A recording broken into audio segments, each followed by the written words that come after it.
Jollibee kami guys. Ito yung mango jelly.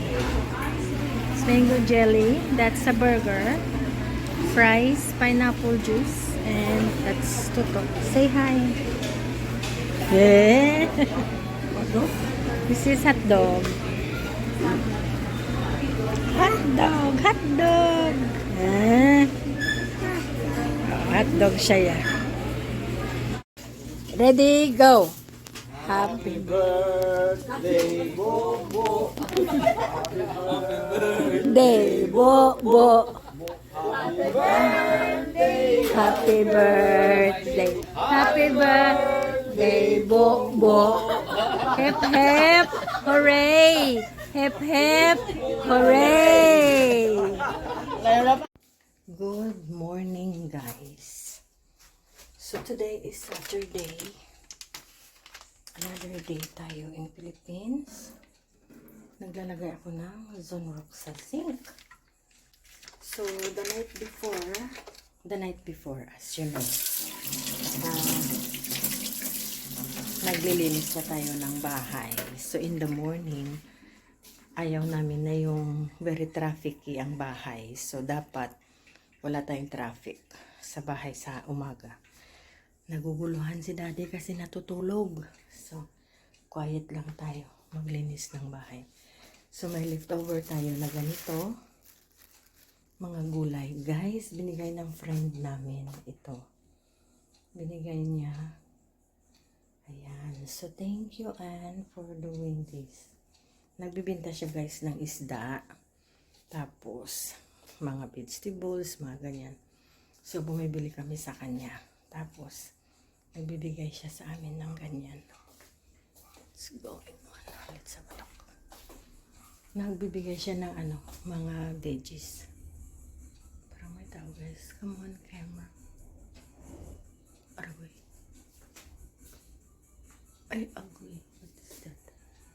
Parang may nag-block sa sa camera guys. Titingnan ko muna. Ano yan? Hala, okay.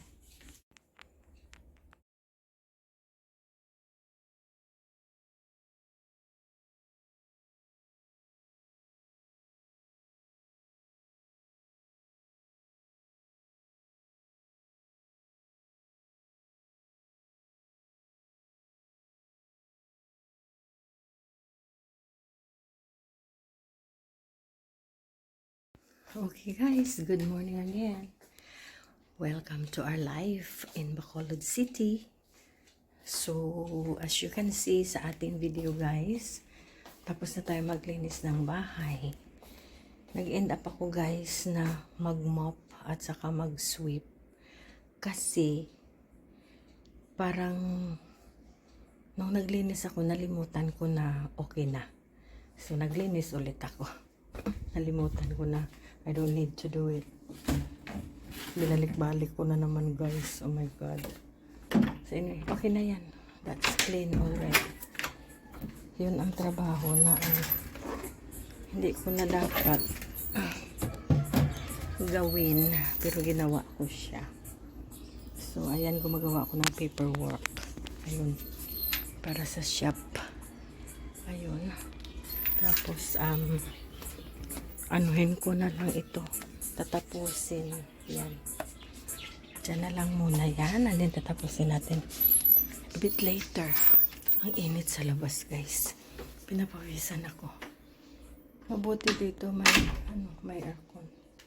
Yan ang aircon natin dyan. So ang buong room hanggang doon naka-temperature siya ng 23 degrees. Hindi siya masyadong malamig. It's really good.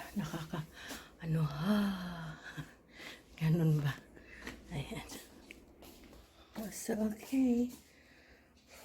May pagkain doon na hindi binigay ko yung mga pagkain yesterday. Binigay ko sa kanila yung mga food kagabi. May kanin tayo dito. Pwede ako magluto ng para kay daddy pala. Magluto ako sa kanya na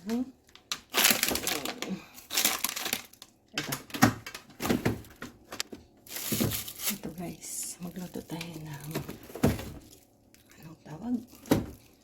tocino. Yan.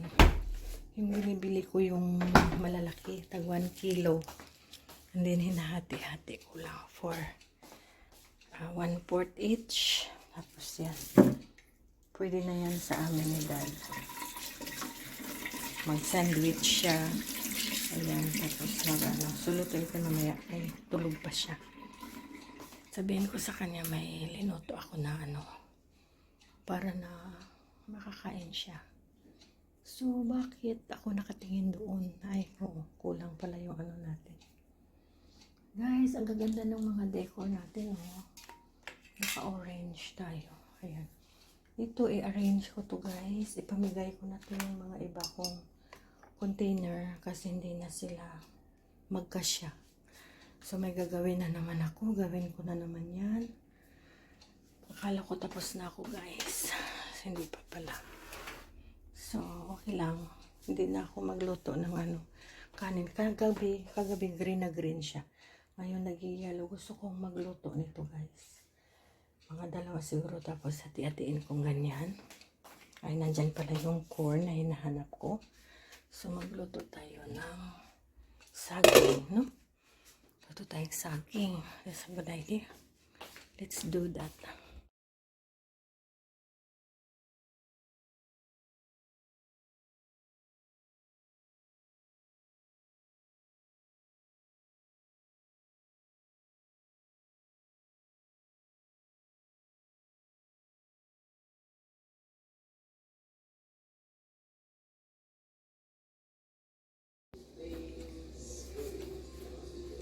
Thank you.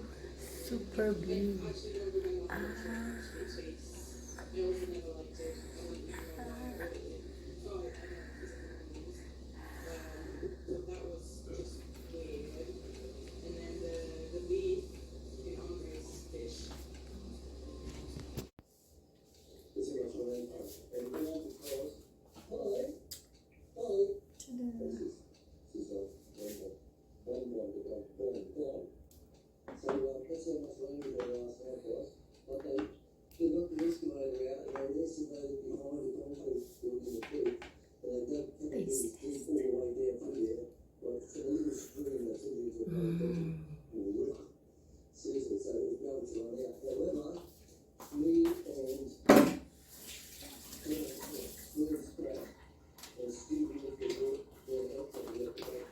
Okay guys, gumawa tayo ng fruit salad.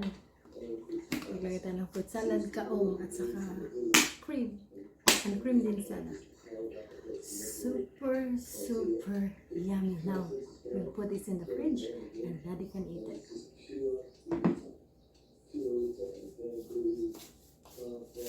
Thank you for watching. Bye bye now.